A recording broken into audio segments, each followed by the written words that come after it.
Si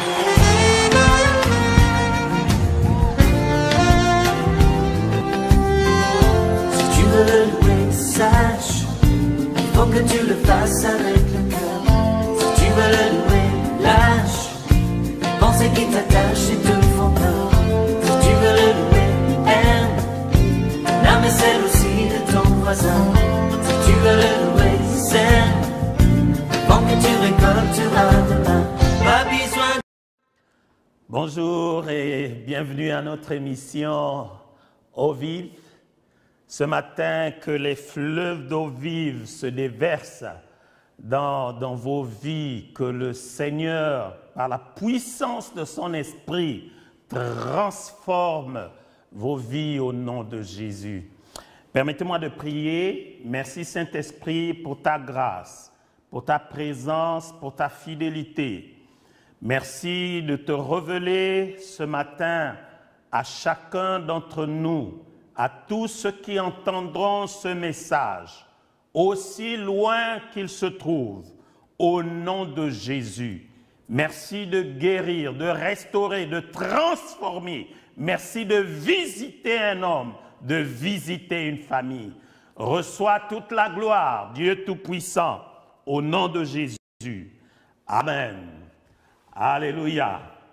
Alors, ce matin, nous voulons clore avec notre série de messages, les clés du bonheur dans une nation. Depuis 3 jours, nous avons parlé des clés du bonheur. Et donc, ce matin, nous voulons clôturer cette série de messages. Pour ceux qui nous suivent, nous avons vu que la première clé pour réussir à bâtir une nation qui vive dans le bonheur, c'est la dépendance à Dieu. Alléluia. La dépendance à Dieu. On a vu que pour la Bible, chaque homme, pour Dieu, est une nation. Et donc, une nation heureuse est un homme qui décide de dépendre de Dieu. Alléluia. Alléluia. Et nous avons vu qu'une nation heureuse, c'est l'ensemble de tout un peuple qui décide lui aussi de dépendre de Dieu. Et pour ceux qui nous ont suivis dans la deuxième émission que nous avons faite, nous avons vu que la justice et le travail sont des valeurs cardinales pour la bénédiction et l'épanouissement d'une nation. Alléluia. Et donc, ce matin, le thème que nous voulons aborder ce soir, c'est « Nous sommes à l'image des choix que nous faisons ». Une nation est à l'image des choix qu'elle fait. Vous êtes à l'image des choix que vous faites. Alléluia. Permettez-moi de lire avec vous ce texte de Deutéronome chapitre 30, verset 19. Deutéronome chapitre 30, verset 19. Il est écrit dans Deutéronome chapitre 30, verset 19, je vais lire. « J'en prends aujourd'hui à témoin contre vous le ciel et la terre.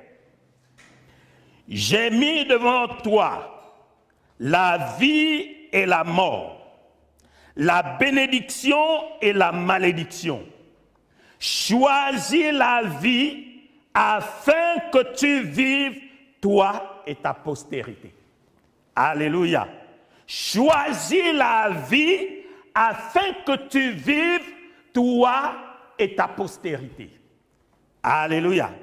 Voyez-vous, le choix est un principe qui a été initié par Dieu et qui engage la responsabilité de chaque homme. Aussi longtemps que vous vivrez, vous serez confronté à des choix. Alléluia. Alléluia. Nous sommes appelés à faire des choix dans tous les domaines de notre vie. Que ce soit dans nos lieux de travail, que ce soit à l'église, que ce soit dans la société, nous sommes appelés à faire des choix. Quelqu'un avec moi? Alléluia. Alléluia. Écoutez-moi bien. Bien-aimés, nous sommes à l'image des choix que nous faisons. Dieu nous appelle à faire des choix, mais nous sommes aussi à l'image des choix que nous faisons. Les choix que nous faisons ont un impact sur notre façon de voir les choses et de faire les choses. Quelqu'un est toujours avec moi? Alléluia. Voyez-vous, bien-aimés, vous savez, vous ressemblez au Dieu que vous avez choisi d'adorer. Si le Dieu que vous avez choisi d'adorer est un Dieu violent, vous serez violent. Si le Dieu que vous avez choisi d'adorer est un Dieu d'amour, vous serez empreint d'amour. Alléluia. Si le Dieu que vous avez choisi d'adorer prône la peur, vous aurez peur toute votre vie. Si le Dieu que vous avez choisi d'adorer prône la pauvreté, vous allez prôner la pauvreté même si vous êtes riche. Parce que c'est le choix que vous avez fait. Les choix que nous faisons impactent notre vie. Alléluia. Alléluia. Nous ressemblons, ou vous ressemblez au pasteur ou au leader, n'est-ce pas, que vous avez choisi de suivre ou de travailler. Vous êtes à l'image des amis qui sont dans votre cercle d'intimité. Si votre cercle d'intimité est marqué par des drogués, ne vous étonnez pas que vous soyez tenté de prendre la drogue, parce que c'est la conséquence des choix que vous faites. Alléluia. Quelqu'un toujours avec moi? Alléluia. Vous voyez, dans le texte que nous venons de lire, Israël sort de 430 années d'esclavage. Et après être sorti, n'est-ce pas, de ces 430 années d'esclavage, Israël est conduit dans le désert. Et dans le désert, pendant la marche dans le désert, Israël s'est montré difficile et incrédule. Difficile et incrédule. Israël a brillé par les murmures. Israël a brillé par la désobéissance. Israël a brillé par l'idolâtrie. Ils se sont engagés dans l'idolâtrie. Ils n'avaient même pas encore fait 1 ou 2 mois de marche. Bien aimé. Et donc, Dieu, voyant qu'Israël n'est pas vraiment engagé, Dieu met Israël devant ses responsabilités. Alléluia. Alléluia. C'est pourquoi dans ce texte, Dieu prend la résolution d'engager la responsabilité de chacun dans les choix qu'il fait. Alléluia. Je prends aujourd'hui à témoin contre vous le ciel et la terre. Je prends aujourd'hui à témoin contre vous le ciel et la terre. J'ai mis devant toi la vie et la mort, la bénédiction et la malédiction. Choisis la vie. Donc, Dieu décide de responsabiliser l'homme dans ses choix. Israël dans ses choix. Si tu choisis la vie, il y a des conséquences. Si tu choisis la mort, il y a des conséquences. Nous sommes à l'image des choix que nous faisons chaque jour. Quelqu'un dit toujours avec moi. Voyez-vous, la bénédiction d'Israël dépendait des choix qu'elle avait faits. La bénédiction dépend des choix, bien-aimés. Écoute-moi, bien-aimé, une nation est bénie ou maudite en fonction des choix qu'elle fait. Et je vous ai dit la dernière fois, vous êtes, vous particulièrement, une nation. Et votre bénédiction est liée au choix, dis avec moi, choix. Alléluia. Vous êtes liés au choix que vous avez fait. Quelqu'un comprend quelque chose? Alléluia. Une nation est bénie parce qu'elle a choisi de prioriser l'éthique, la morale. Quel est le type d'éthique? Qu'est-ce que politique constitue pour toi une nation est bénie parce qu'elle a choisi de se détacher des idoles. Une nation est bénie parce qu'elle a choisi de se détacher de la corruption et de tout et de toutes ses dérivés. Bien-aimés, la bénédiction n'est pas un hasard. La bénédiction est liée au choix que nous faisons. Quelqu'un est-il toujours avec moi? L'épanouissement d'un homme ou d'une femme ou encore d'une société dépendent des choix que cette société prend. Alléluia. Alors permettez-moi de vous donner deux types de choix qui sont capitaux dans le bonheur d'une nation. Deux types de choix qui sont capitaux dans le bonheur d'une nation. Le premier choix capital dans le bonheur d'une nation, c'est le choix des leaders. Le choix des leaders. Lisez avec moi Actes chapitre 6, versets 1 à 4, je vais lire. Actes chapitre 6, versets 1 à 4. En ce temps-là, le nombre des disciples augmentant, les hellénistes murmurèrent contre les Hébreux, parce que leurs veuves étaient négligées dans la distribution qui se faisait chaque jour. Les 12 convoquèrent la multitude des disciples et dirent: il n'est pas convenable que nous laissions la parole de Dieu pour servir aux tables. C'est pourquoi, frères, choisissez parmi vous cet homme de qui l'on rende un bon témoignage, qui soit plein d'esprit saint, de sagesse, et que nous chargerons de cet emploi. Et nous continuerons à nous appliquer à la prière et au ministère de la parole. Alléluia, alléluia, alléluia. Voyez-vous, le texte que nous venons de lire, dans ce texte, il se pose un problème.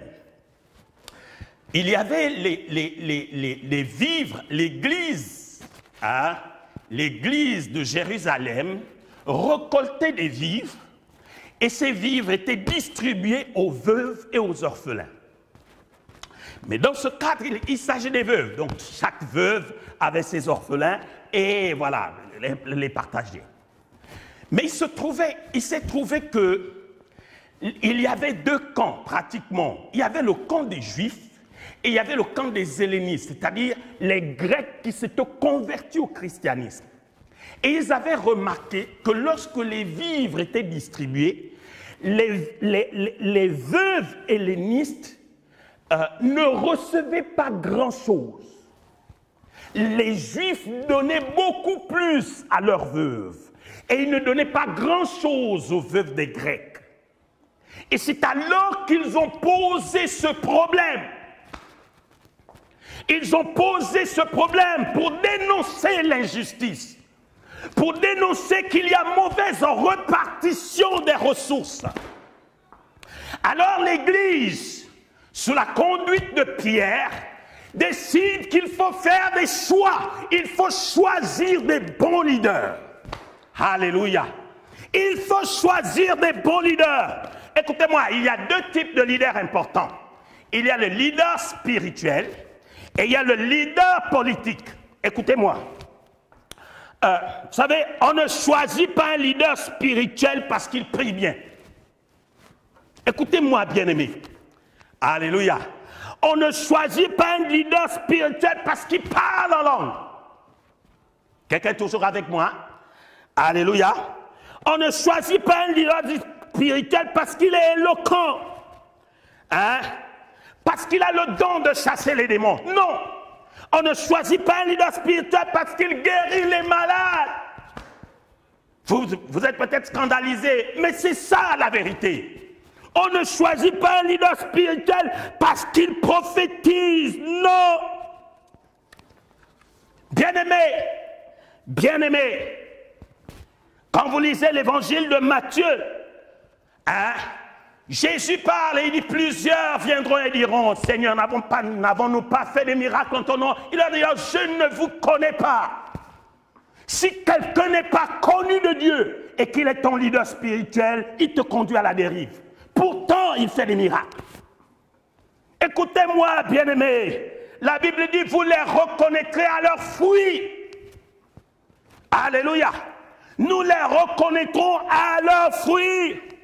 Et Galates chapitre 5, verset 22 dit, le fruit de l'esprit, c'est l'amour. Le fruit de l'esprit, c'est l'amour, la joie, la paix, la patience, la bonté, la fidélité, la bénignité, la maîtrise de soi. Le fruit de l'esprit. Un leader est un modèle qui doit produire le fruit de l'esprit. Alléluia. Alléluia. Alléluia. 1 Timothée chapitre 4 verset 2 dit que personne ne méprise ta jeunesse, mais sois un modèle pour les fidèles. Sois un modèle pour les fidèles en parole, en conduite, en foi, en pureté. Alléluia. Vous savez, le texte de 1 Timothée, on l'appelle épître pastorale. Les épîtres pastorales sont différentes des autres épîtres. Par exemple, l'épître aux Corinthiens est une épître, ça, qui a été adressée à toute l'église de Corinthe. Mais l'épître à Timothée est une épître qui a été adressée à Timothée. Voilà pourquoi on l'appelle épître pastorale. En fait, c'est les épîtres de leaders. Et Paul s'adresse à Timothée. Timothée est jeune. Il est pasteur de l'église d'Éphèse. Et il est jeune. Et Paul dit à Timothée, si tu veux réussir dans ta mission, il ne s'agit pas d'abord de faire des miracles. Sois un modèle. Tu vas impacter les gens en raison de ce que toi-même, tu es un modèle. Tu fais ce que tu dis. Un leader, bien-aimé, choisissez des leaders qui sont des modèles dans la nation. Ne choisissez pas des leaders juste parce que vous voulez satisfaire votre appétit. Non, choisissez des leaders qui vous impactent. N'oubliez pas, bien-aimé, la définition de leader. Le leader, c'est celui qui influence. Donc si vous prenez n'importe qui pour vous influencer, vous allez regretter vous-même. Bien-aimé,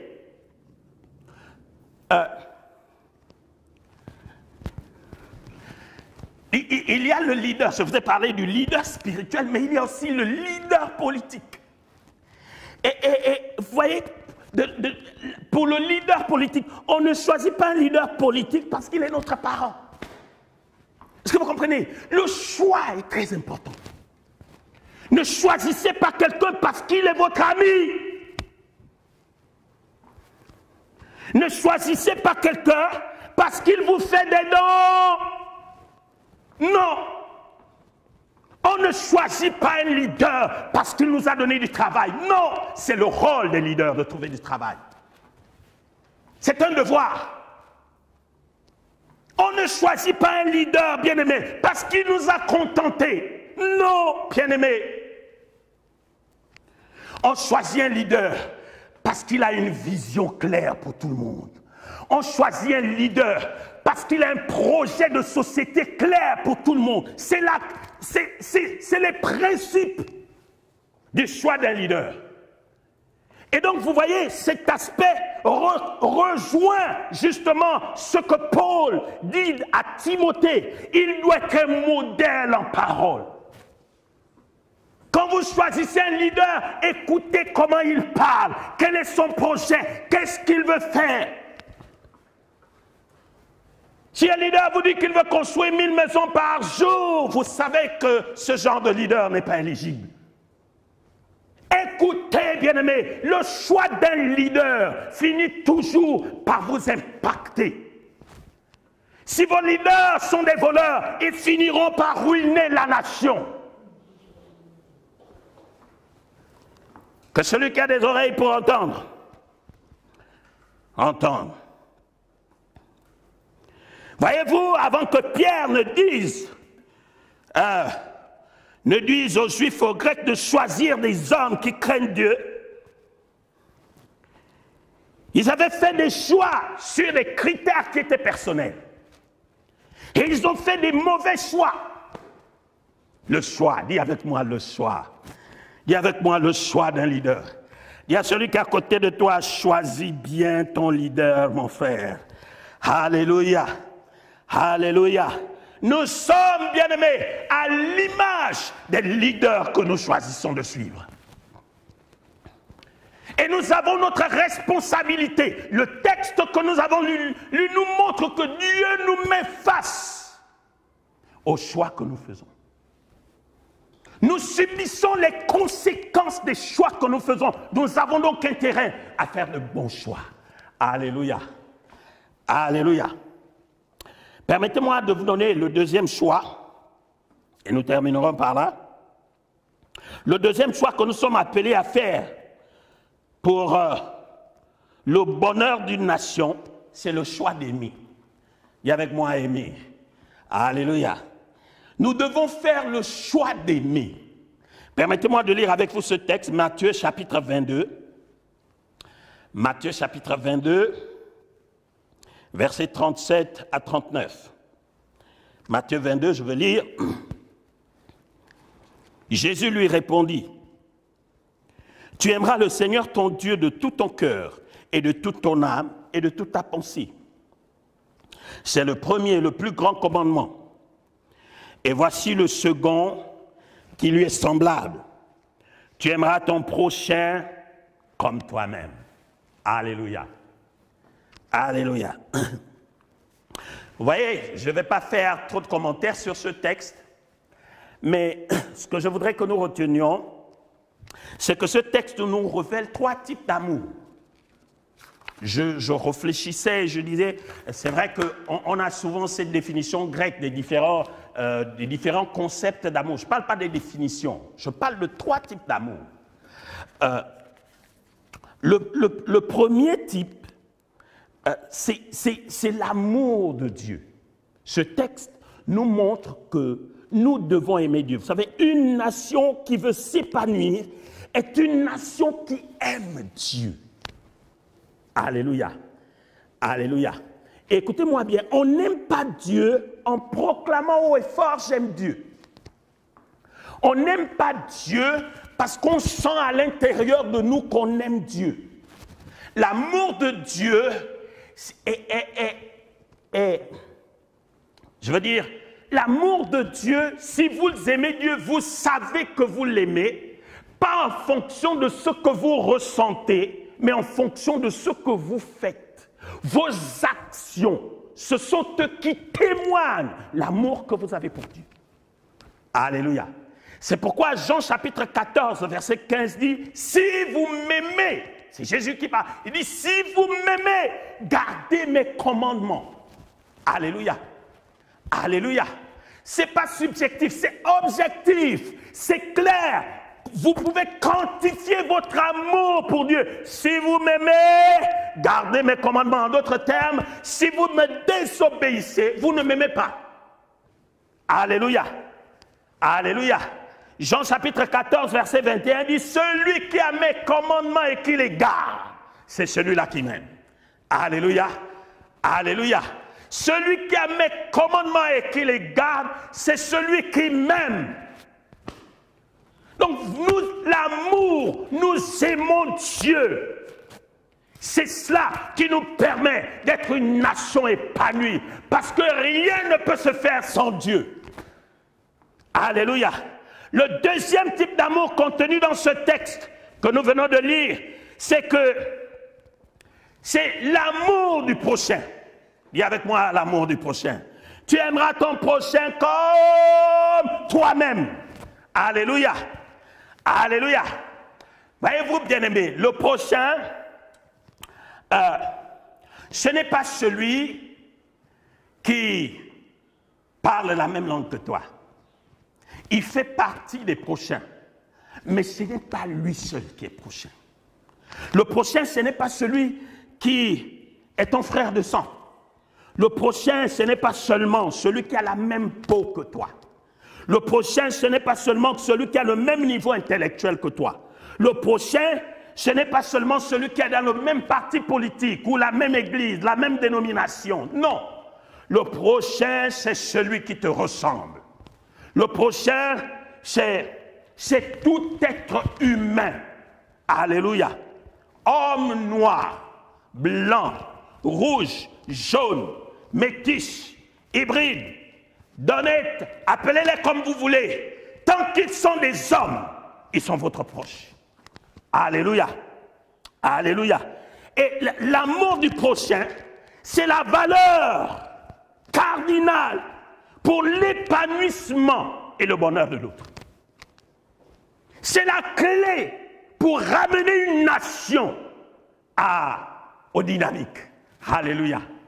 Voulons-nous que notre nation connaisse la véritable bénédiction, le véritable bonheur, nous devons nous aimer. Et je veux dire, nous sommes condamnés à nous aimer. Quelqu'un avec moi? Alléluia.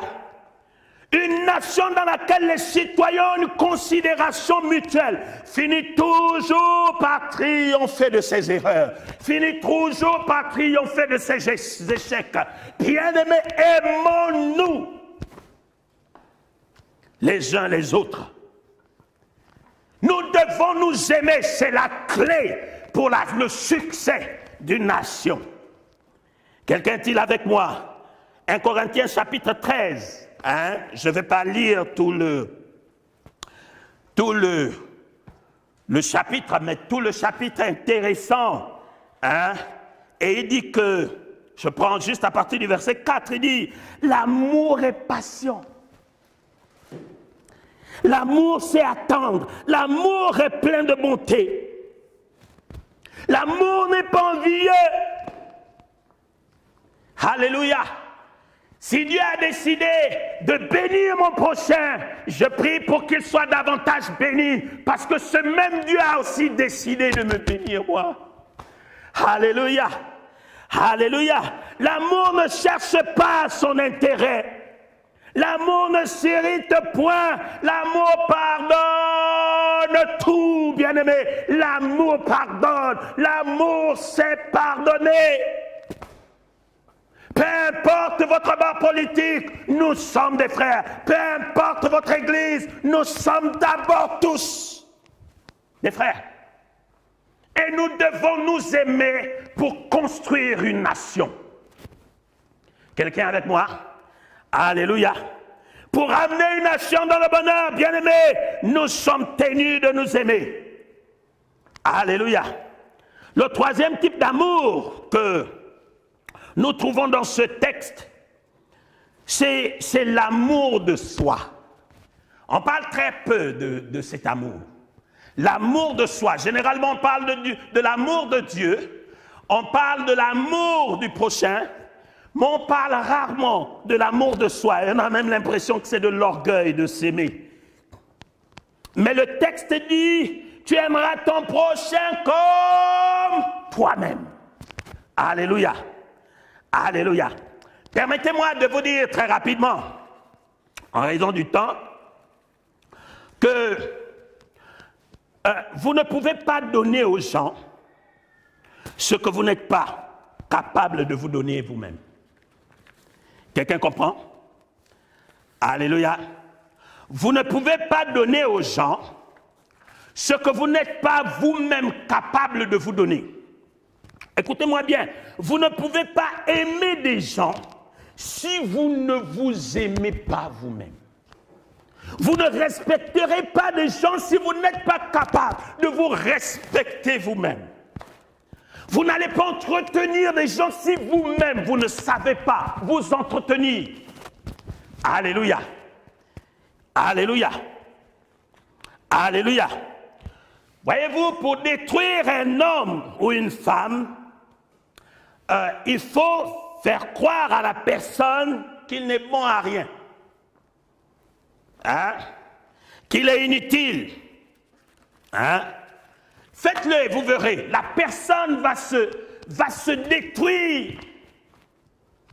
Vous êtes avec moi? Vous savez, la colonisation a réussi lorsqu'elle a commencé à nous faire croire que nous ne sommes rien. La colonisation, elle a réussi lorsqu'elle a commencé à nous faire croire que nous ne sommes rien. Et il y a cette expression qui est passée par plusieurs. Hein, l'Afrique n'a pas d'histoire. Vous savez, un homme qui n'a pas d'histoire est un animal. Écoutez bien. Quand vous n'avez pas d'histoire, ça veut dire, en fait, vous n'avez pas d'histoire parce que vous ne pouvez pas. Celui qui n'a pas d'histoire ne peut pas la raconter. Et il ne peut pas la raconter parce qu'il n'a pas de matière grise suffisante pour se rappeler de tous les événements qui constituent son histoire.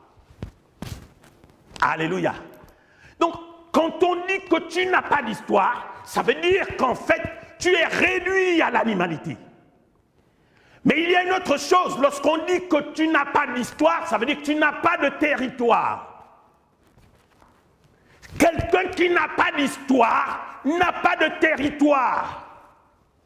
C'est-à-dire que le singe, ou je ne sais pas, hein, les animaux dans la forêt ne peuvent pas se réclamer un territoire.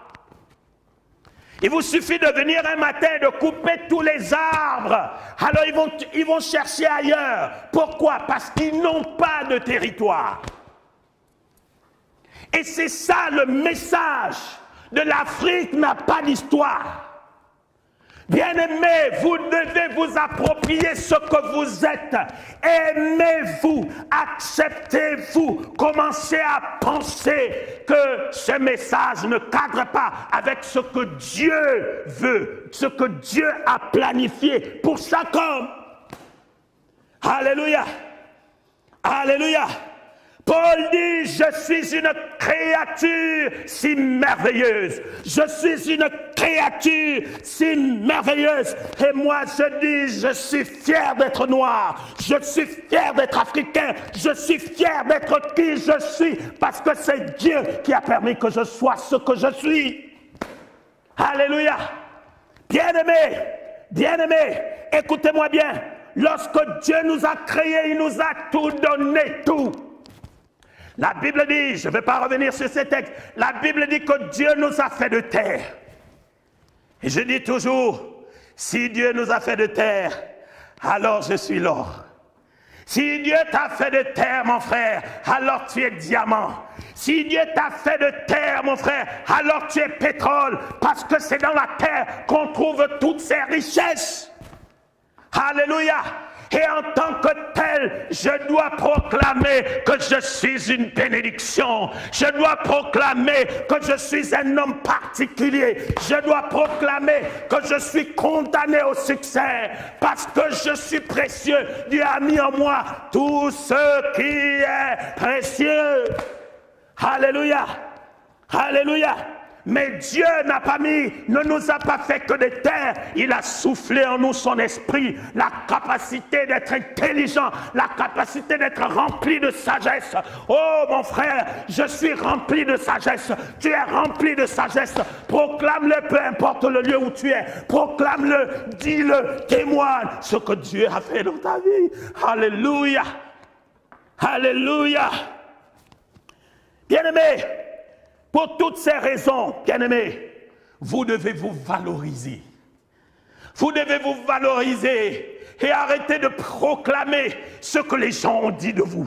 Ces mensonges que les gens ont dit de vous. Vous êtes autre chose. Vous êtes plus que ce que les gens ont dit de vous. Et bien au-delà. Aimez-vous. Considérez-vous. Donnez-vous du crédit. Alléluia. Dites que cette année, c'est l'année de c'est votre année, c'est votre histoire. Dites chaque matin quand vous vous réveillez, je suis la meilleure personne qui existe sur la terre. Il n'y a pas d'homme comme moi. Alléluia. Parce que Dieu vous a fait homme particulier. Il n'y a pas d'homme qui vous ressemble. Alléluia. Que Dieu ce matin vous bénisse. Que Dieu ce matin déverse une grâce particulière dans votre vie. Que Dieu ce matin déverse quelque chose de particulier, qu'il réveille le héros qui sommeille en vous, le héros qui a été endormi à cause des paroles mensongères. Que Dieu réveille le héros et qu'il permette que vous alliez plus haut, que vous alliez plus loin, au nom de Jésus. Permettez-moi, bien-aimés, de conclure. Ensemble, nous venons de découvrir que nous sommes à l'image des choix que nous faisons. Nous sommes à l'image des choix que nous faisons. Et qu'il y a particulièrement deux types de choix. Deux types de choix qui, lorsqu'ils sont bien faits, apportent à une nation le bonheur. Le premier choix, c'est le choix des leaders. Les leaders que vous choisissez, bien-aimés, finiront toujours par vous poursuivre dans votre destinée. Un leader mal choisi peut conduire toute une nation à la dérive. Et vous savez de quoi je parle quand vous pensez à Hitler. Ça a été un choix, mais une erreur. Le deuxième choix, c'est le choix d'aimer. Ce n'est pas une option si nous voulons bâtir une nation heureuse. Nous devons nous aimer. Nous devons aimer Dieu. Nous devons aimer notre prochain. Et nous devons nous aimer et nous valoriser. Que Dieu vous bénisse. Que Dieu vous bénisse et vous bénisse. Permettez-moi de prier. Merci Saint-Esprit pour ta grâce, pour ta présence. J'ai fait ce matin ce que je crois avoir reçu de toi.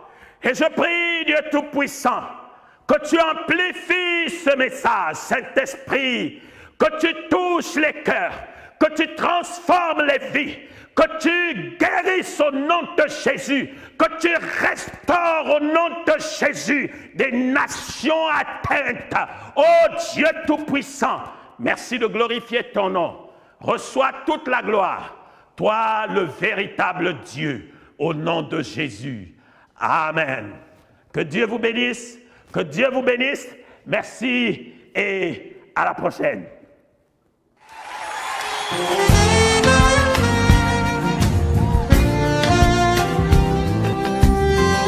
Si tu veux le louer, sache, il faut que tu le fasses avec